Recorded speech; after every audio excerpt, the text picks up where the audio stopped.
John Hopoate, thank you for joining me on NRL Fans WA. Thanks, mate. Thanks for having me. I appreciate you jumping on, mate. I've had a chat with one of your sons previously, Jamil. I had a chat with him. It was pretty cool. Living, I guess, him coming through the system. I know you got two other boys as well that are playing, Albert and Will. And they're living up to your Hopoate name in the NRL. So how do you feel about that as a father, watching your three younger kids coming up through the NRL system? Oh, mate, whatever I done in my footy career comes nowhere near to when you see your kids make the grade. I won grand finals. I played for missiles, played for Australia, but them accolades mean nothing compared to when you see your kids run out first grade. Your stuff means nothing. Yeah.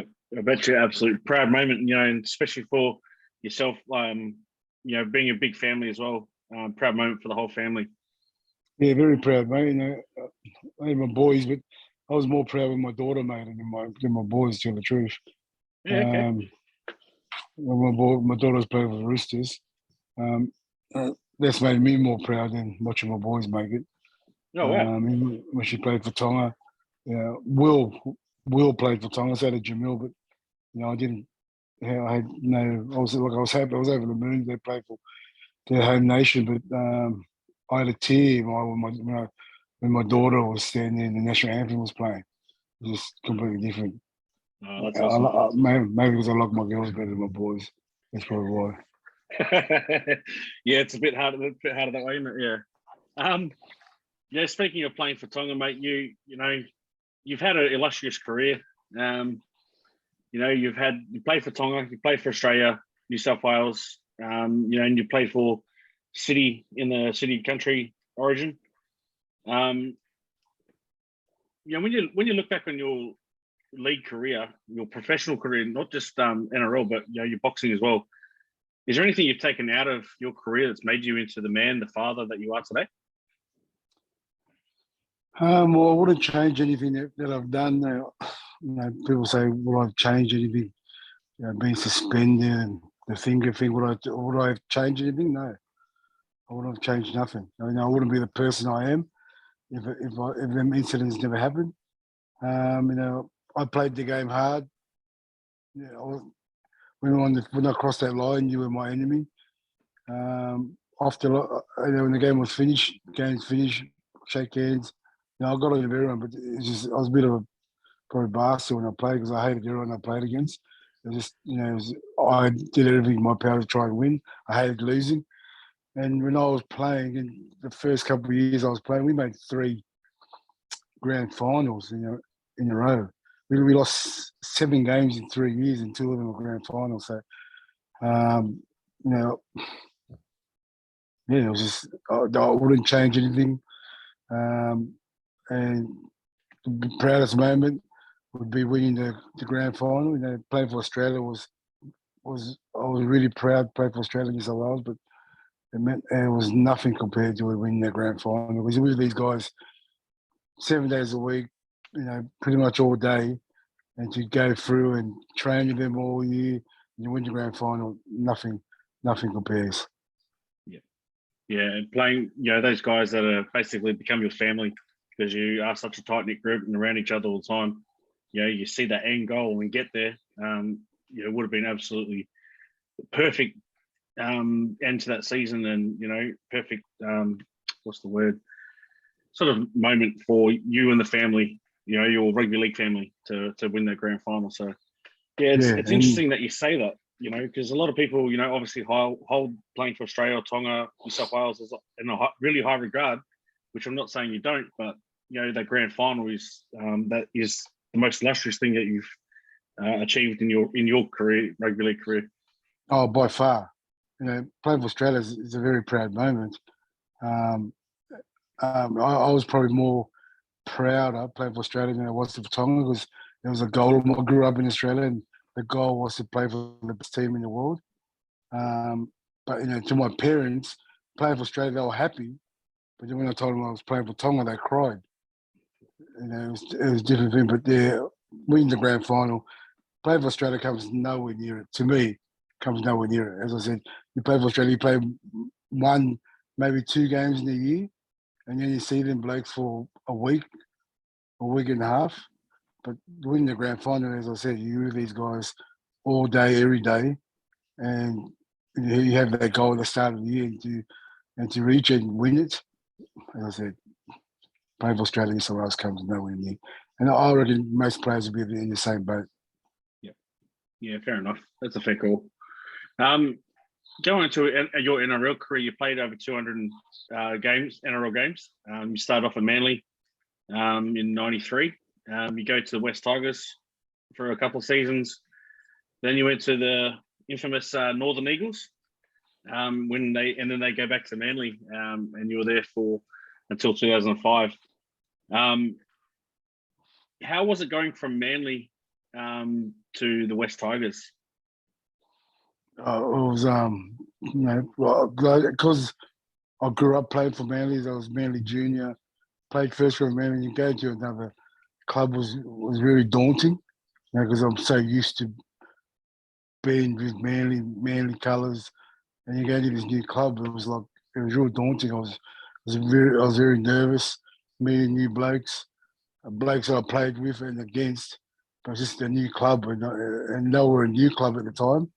So it was very daunting, but mate, I had a great 2 years that I was at the Tigers. I loved every minute of it. Even though we didn't make those finals footy, but we were a tight knit group, and I still get on with a lot of them guys that I play with. We're still good mates.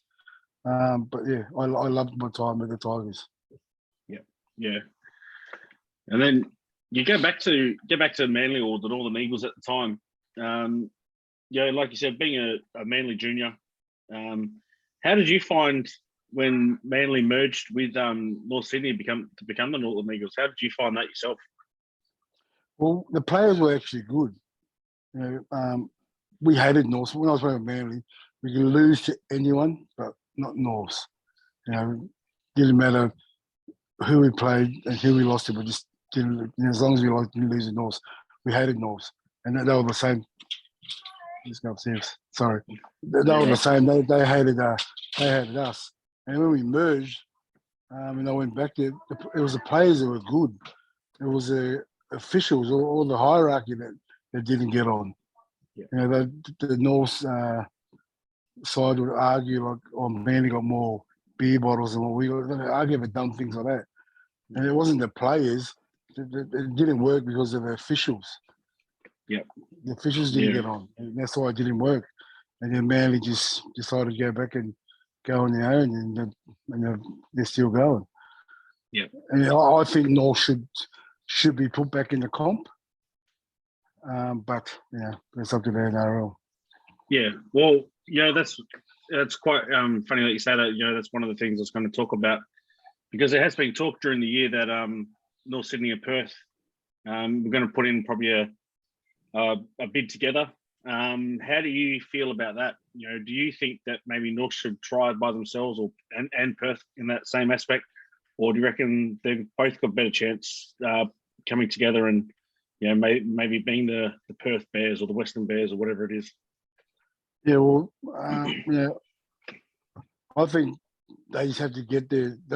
Whatever the NRL says, I think they just got to go with it. I'm sure that I want to move from North, but to get their sort of brand back out there and to get them playing again, you just got to go with the flow and get back in the compos. Though the NRL just pick someone else, so you just got to. If it means you can move to Perth, and you got to move to Perth, but your brand's back out there. And I don't think they should have been let go in the first place, but for them to get back in, they just got to say yes to anything. If it means move to Perth, then you got to move to Perth. Yeah. What's your thoughts on Perth being one of the next teams that putting up a bid? For it to be a national game, I think Perth we need a team in Western Australia. it didn't work out too good the last time they were in the Western Reds, but no team comes in straight away and makes noise. Melbourne was the only one, sorry. But every other team that's come in that was new, it's taken them a few years before they made the final. So they just had to bide their time. It will come, but I think we do need a team in Western Australia. Yeah, I think when they brought in the Western Reds last time, they had a few teams that they brought in with them as well. I know the Cowboys came in around the same time. I think even the Warriors, in those sort of couple of years.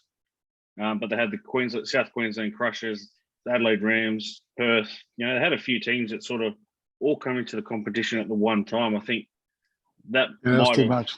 Yeah, I think that might have just sort of exploded it. And a couple of teams did survive out of it.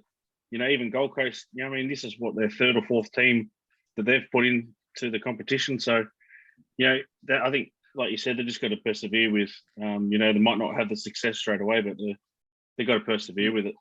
Yeah, it will come. And as you said, there was the Crushers, the Adelaide Rams, the Western Reds. I think that was too many.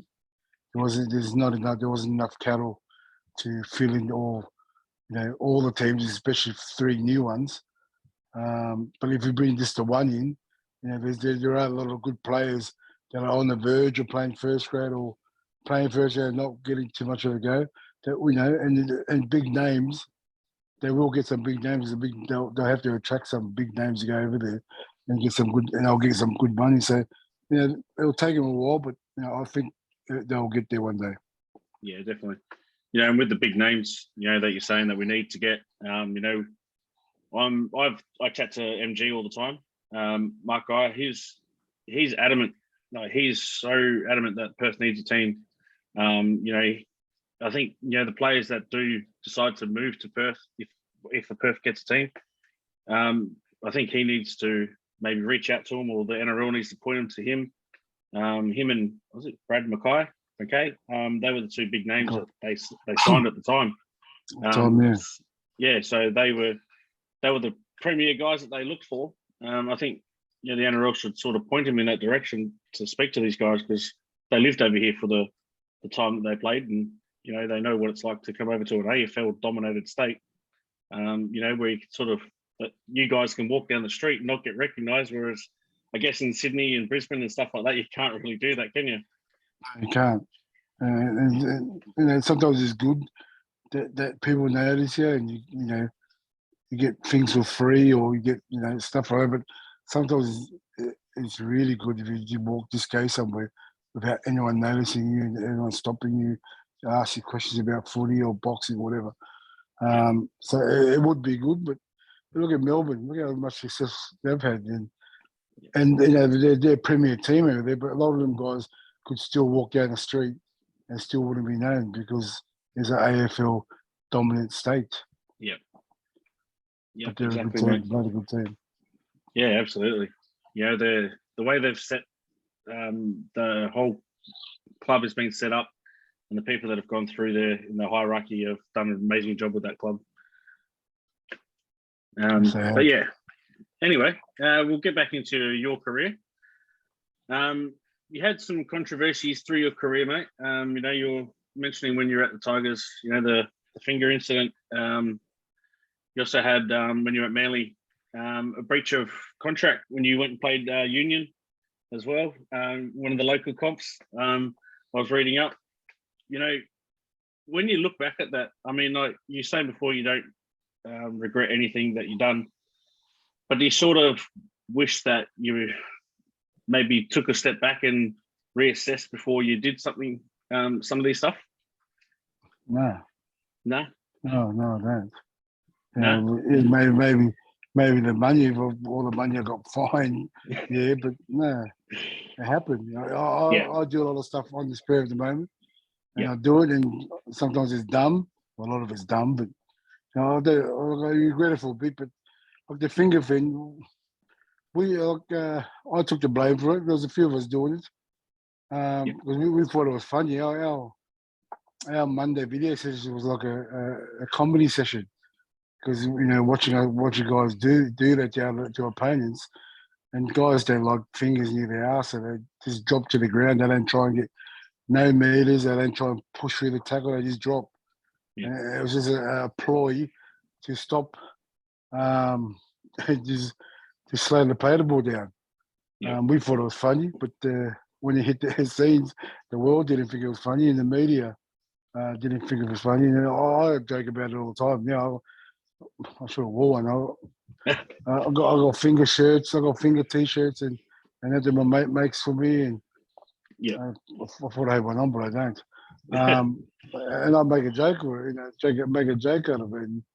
And I tell everyone that I was going to do my degree as a prostate cancer doctor, and part of my work I had to do it on the field because I was training all the time and playing. I didn't get much time to go to school, so I had to do all my practical on the field, and that's what I was doing. I was saving lives. I was raising awareness for prostate cancer, and the NRL didn't think so, and they gave me 12 weeks when they should have paid me because it's the biggest kill. That's the biggest killer for men, prostate cancer, and that's all I was doing, raising awareness. Absolutely, mate. Like I was talking to my old man. He's a mad Manly fan. And when I was telling him that I was interviewing yourself, he was like, "Oh, make sure you don't mention the finger incident." Da, da, da. And I was like, No, and I want people. I've seen you wearing the shirts and stuff like that. Sort of, you're taking the Mickey out of it. And it's an incident that happened. It's with you. I mean, it's going to live with you forever. But you're just embracing it. And I think that's great. And I think a lot of people can learn from, not just in football, but in life in general, that you can take these incidents that are with you for life, and you can turn it into a positive. Yeah, we can, and I make a joke of it. And I get asked to go all places, and I don't want them to ask you about how many games I played, how many grand finals. I don't people don't give a crap about that. They want to know why John Hopoate did that, why John Hopoate was sent off, why John Hopoate this. They want to know all that kind of stuff. No one gives a crap about how many grand final rings I got. No one cares. They want to know why I fingered that guy's ass. That's what they want to know. Yeah. And I always tell people, ask me the tough questions. I love to tell people about the tough questions. That's really what they want to hear, but they're too scared. They're too scared to ask you. But I want them to hear that. Being the most suspended player in the history of NRL. I love telling people about that. Yeah. But they're just too scared to ask you. Yeah, absolutely. And I think my personal opinion is that comes down to the way the world is today. It's everyone's too soft. They get offended too easily. 100%. Yourself. If you can find someone like yourself that just is able to, who cares? Yep, I did some dumb shit. Who cares? I embrace it. Make it yourself. And that's great. It's I guess it's good for. You've obviously, I'm assuming that you would have passed that sort of energy and thought pattern down to your kids. So if they do silly stuff, that who cares? It's a part of life. Embrace it, own it, and move on. Yeah, that's true, and I have. But I always tell them I'm the crash test dummy. I do all the dumb things, and you guys see that and don't follow my footsteps. But my second son, Jamil, who's locked up at the moment, he sort of followed my footsteps. They say the apple didn't fall too far from the tree with him, but he fell right on my lap. That one. So, but you live and learn, and he's locked up now, and we wanted that as parents. We didn't want him to get off. We want him to get some time so he can learn. Because if he got off free, I don't think he'll learn. He'll think, oh, I got away with that. I might do it again. But we wanted him to get some sort of time. And they were talking like 5 to 8 years. That's what this barrister told us. And he got a year and 9 months. So it was a win. It was a massive win for us that he got a year and 9 months, but also that he did get some time because we didn't want him to get off. And it's hard for parents to say that, but it's the truth. I want him to go. As I say, I want him to learn. Yeah, to absolutely. repeat what he did. Yeah, absolutely. yeah, when I spoke to Jamil, it was before. Well, I think the court case was still in progress, so he hadn't been put in jail just yet. But how's he doing, by the way? Anyway, He's good. He's good. We got to see him on Saturday. It's the first time with the visits since he's been inside. So it was really good to see him. He looks good. He hasn't lost no weight. He's training all the time, but he's really looking good. It's the best is because when he first time went in, he lost a lot of weight. He went real skinny, but this time he's looking real good. Yeah, so we're happy. oh, that's good, mate. I'm glad that he's doing well in there, mate. So, once he gets out, it's only onwards and upwards from there, isn't it, mate? Yeah, that's true. Yeah, so you only learn from your mistakes. Yeah. I was reading up as well that you were, I can't remember what year it was, but you went to coach the SG ball team. And there's a bit of controversy that came up around you coaching because they thought that you weren't the right person to influence the young kids. How did that come across to you? It was a bit embarrassing. It was like well, there was no one in the history of SG Ball, Harry Matthews, that had ever been told they had to sign to say they were the coach. Every coach for SG Ball that would just picked by that club. And then when I coached, the NRL said no, you have to sign a letter saying because you're underneath the NRL. And the New South Wales Rugby League, who's the boss for that is good friends with Bob Forden. He told him this is a New South Wales Rugby League comp. You got no say in it. Yeah. And then the NRL said no.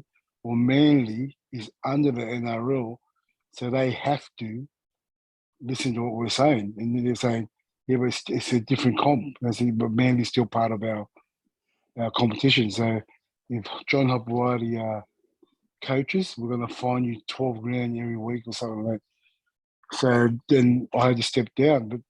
But they said I wasn't good enough to coach. I was allowed to coach under 12s, which I was doing at the time. It was 2016. I was allowed to coach under 12s and under 10s, but I wasn't allowed to coach under 18s. I don't know how it works. The NRL said I wasn't a good role model to coach the under 18s, but I was still able to coach under 12s and under 10s. I just didn't know how that works. So I was the first ever. Yeah, that's ridiculous. You know, the under 10s and under 12s and stuff, they're more impressionable then at that age, you know, than they are at 18, because most 18-year-olds think they know better than the coach already. So, you know, it's going to be harder to get through to them. But yeah, mate, that's pretty poor effort by the NRL. It was massive. And then I took him to the Supreme Court, and they did a dirty on me. They emailed my barrister and said, listen, if Hopper pulls his case, we'll sit down and talk about it, because they knew they would lose, because what I was taking him to court for was it's never happened before. You know, all this pressure and stuff, because I'm all I'm an SG ball coach.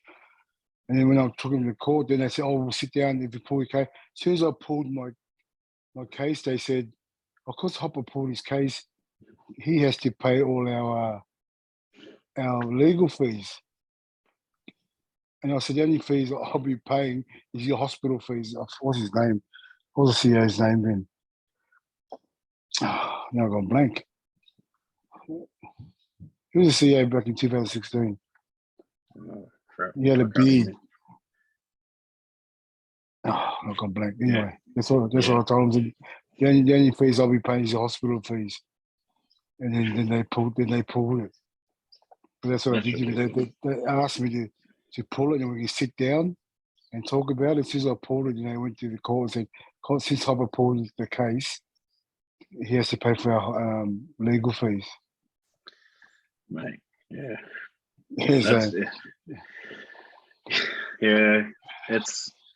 It's way too political, and it's absolute bullshit that they did that to you, you know.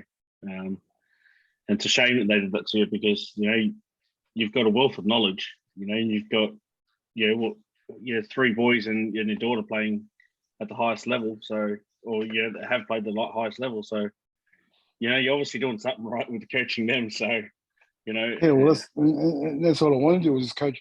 I didn't have no dreams aspired to coach any higher.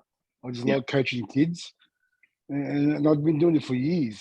I've been doing years, but as soon as I went to rep, they didn't want me to do it. They said I was, with my record, my playing record, it wasn't good for me to coach.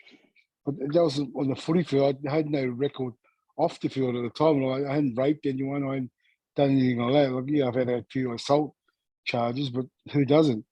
But they just said no, it was not a good look and not a good fit for kids to be coached under me. Yeah. So anyway. Yeah, that's yeah. Well, I mean, we'll jump off that because that's absolute bullcrap. But anyway, I've got to ask this question. I've got 10 kids of my own, 10 of them that live at home anyway, and I've got a few of them that play league over here. Have you got any advice for kids coming up these days that might jump on YouTube and watch this eventually, or for the kids that are over here aspiring to get to the NRL? Yeah, just never let anyone tell you you're not good enough to make it. You're too small. You're too slow. Because I played Jeff Tuvey. He's the toughest player, pound for pound, that I've played with or against. Yeah, he came up as a Manly junior. They told him he was too small. He would never make it. Toughest player to play the game. Played for Australia, New South Wales, and captain Manly. But they told him he was too small.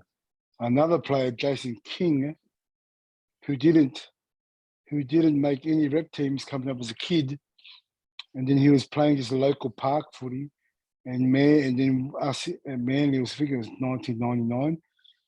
They had a few injuries in first grade, so they had to pull up a couple of kids from reserve grade to cover the first graders. So then under 21s was short. So they brought some kids from the local comp to fill in, the under 21s. And Jason King was one of them. And he ended up playing for New South Wales, Australia, and captain Manly. So, my biggest advice to kids is never let anyone tell you you're not good enough. You're not small enough. You're not slow. You're too slow. If you believe you're good enough, then you can go as far as you want to go. It's entirely up to you. Don't let anyone put you down or tell you you're not good enough. Yeah, that's absolutely gold right there. That's the best advice these kids can have these days. Because once they get that little bit of doubt in their mind from people telling them they can't do something, it affects them immensely, I think. So thank you for sharing that advice for the kids, because I know I'll be sharing this with my kids once I'm finished. They can have a watch of this, and the most suspended player in NRL history they can get some advice from him. So, well, my kids, all my kids knew is, because there were so many of them playing at the same time, and if I come and watch you, don't waste my time. I'm not saying don't waste my time. You have to score 6 tries, but just don't stand there and do nothing. You'll get a smack. If you waste my time, I've got 11 kids to go watch. If I come watch you and you just stand there and waste my time, don't worry about that. Your team huddle after the game. You'll get your own personal huddle in your car.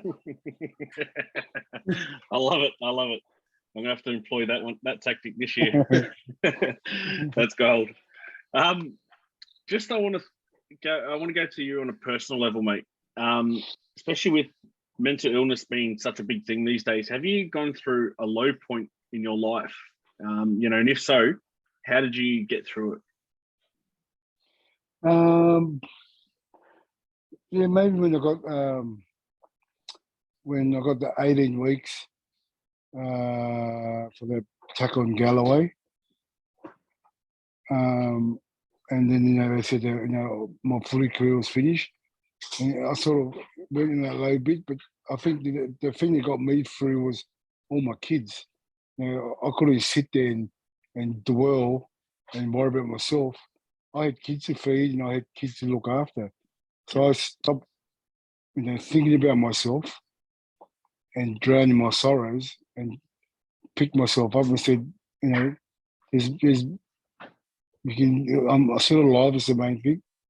I've got a beautiful family, and there's things in life that you can do instead of sitting there drowning yourself and making yourself go depressed because you're thinking about it all the time. Just try and get out of your head and just try and be positive. And as I said, even with that finger, so I got a little bit. I think I got a little bit depressed because I said they gave me 11 weeks. I said I'll never play again. But then I did the same thing. I just forgot about it and took that thing and turned it into a positive, like we were talking about before, and made it a joke. And I got over it.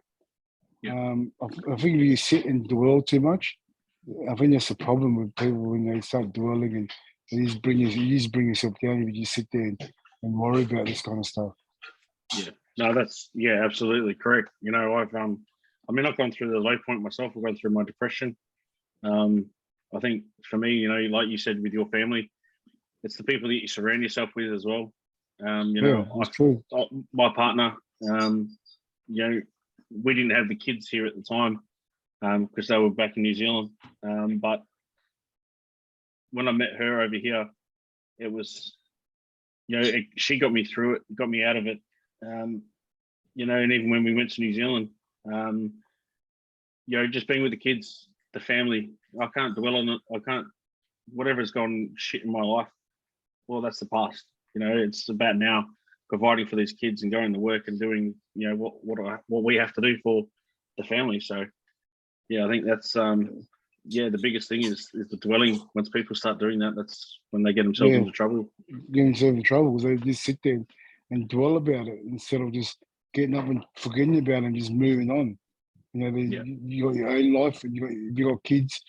Your kids are more important than you, so you got to stop worrying about yourself and start worrying about people around you. And I'll tell you a story. When I got kicked out in 2005, I had 8 kids at the time, and I didn't know how to fill in a bank slip. Yep. I didn't know how to pay my mortgage. Didn't know how to pay my cars. Didn't do anything because everything was done for me. My manager just says this money goes there, this money goes there, and then the rest of the money you live on. When I got suspended, got kicked out, I had none of that. So I had to, there was a bit of a low point, but then I had to push myself. I went to my accountant, and it's like he remodeled me like a little kid. We talked again how to do everything. Yeah. And he told me because I had kids and I knew I had to make myself better, to better myself to look after my kids. So, yep, absolutely, Brent, absolutely. Once you did finish footy, what did you get into? Did you what type of work, or and what are you up to these days? Well, when I finished footy, I started boxing. Yep. I tried to look for something that I didn't, so I didn't have to. Sorry, no, I did look. I do. I did look. I looked for something so I didn't have to do an 8-hour job. So I took up boxing, and I did that for a few years, and I got paid good money for doing that. But I know at the same time I was working in the King's Cross for John Ibrahim, who I worked for him, and best job I've ever had. I got paid good money to go out, and just when gangsters run into each other, I was just like a middleman, because I got on with everyone, and a lot of times I was just stop worrying about it if they saw me because I'm talking to them, and I stop worrying about trying to fight because I ask you questions about footy or boxing. And I worked for him for years, and he's a champion. He's one of the best players you ever meet. But it's just the media that betray him as this bad guy, which he's not. Yeah.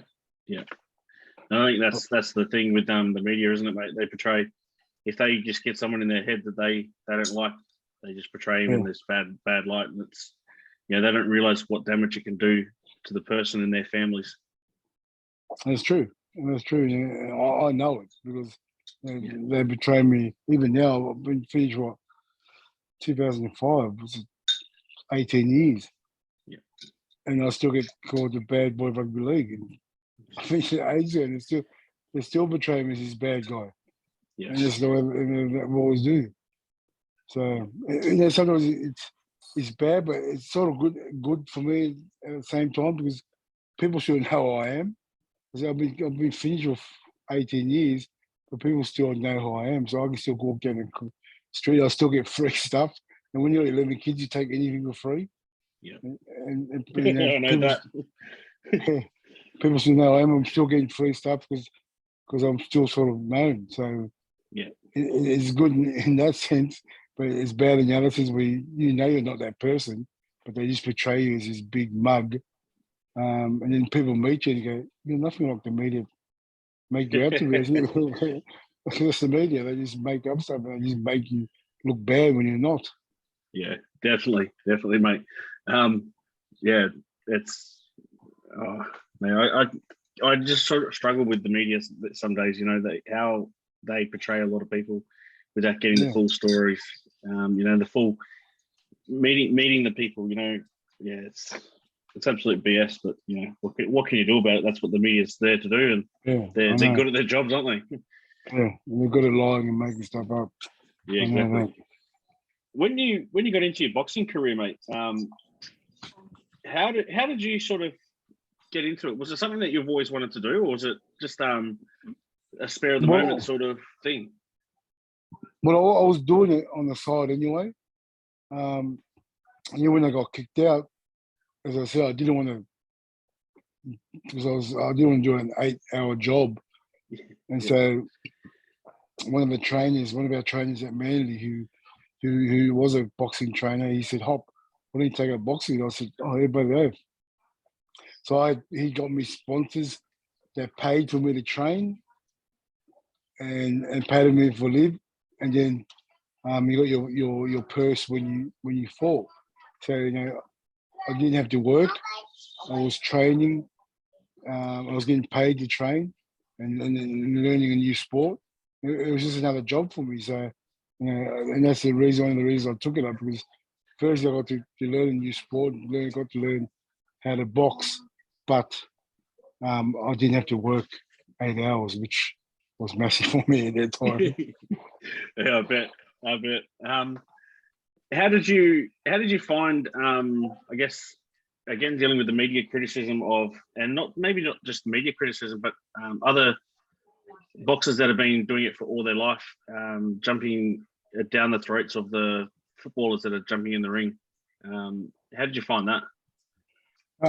Well, I understand where they come from because they got to work, they got to do an 8-hour job, and then find time to train, and then they fight and they get nothing. They get like most of them get like $2,000 to fight after doing working 8 hours. They don't get really much time off to train and fight. They have to still work. And I understand where they come from. With these football players come over, and then they're making all this money.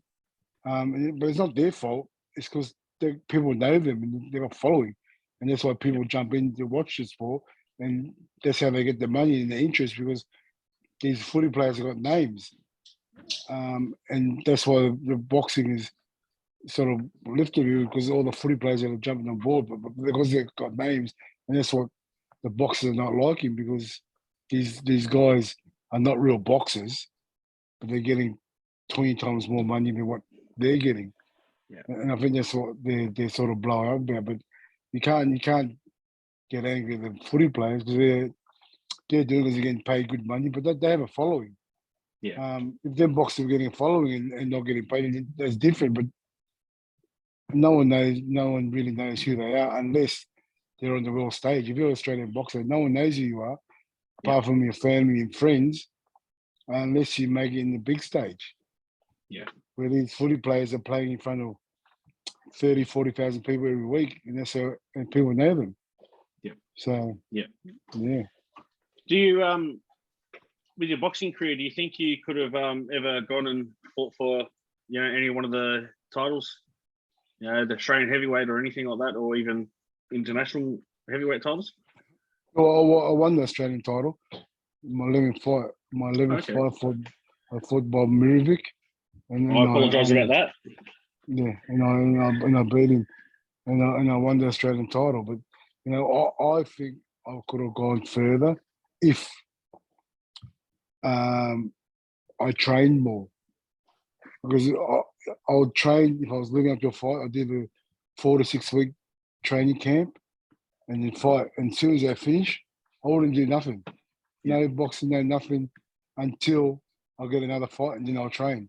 Where most boxers will fight, and since they have like a week off, maybe two, and they'll be back in the gym, boxing, working on their skills and stuff like that. Well, I didn't do that. Yeah. I'm doing it now, but it's sort of too late. I'm too old now. I'm boxing every day now when I should have been doing that when I was actually boxing. Yeah. So, do you think you could have done it if you left league a bit earlier, a bit when you were a bit younger?